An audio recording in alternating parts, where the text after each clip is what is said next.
Birinden teşekkür mü bekliyoruz? Madalya mı bekliyoruz? Hayır! Biz buraya şehit olmaya gelmedik.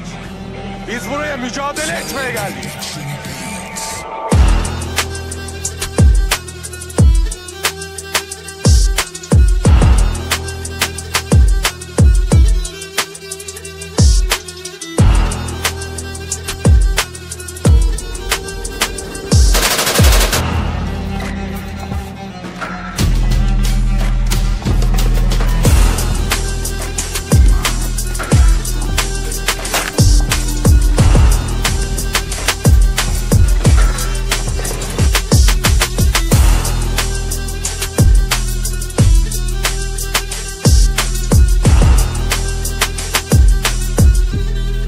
İstihbarat servislerinden emir alarak bağımsızlık mı ilan edilir? Hıyar!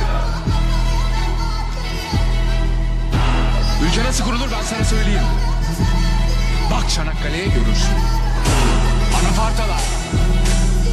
Conk Bayırı. Bak Sakarya'ya bak. Kralını görürsün.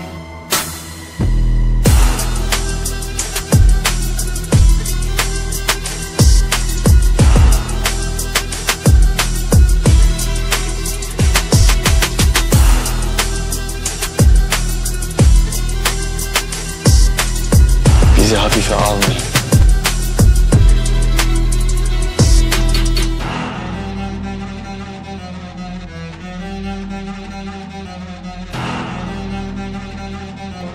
Aradaki fark şu. Biz ölmeyiz, şehit oluruz. Siz leş olursunuz.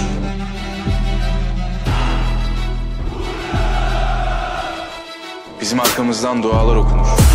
Gözyaşları dökülür. Sizin arkanızdan lanet okunur. Biz ölüme gülerek gideriz. Siz tir tir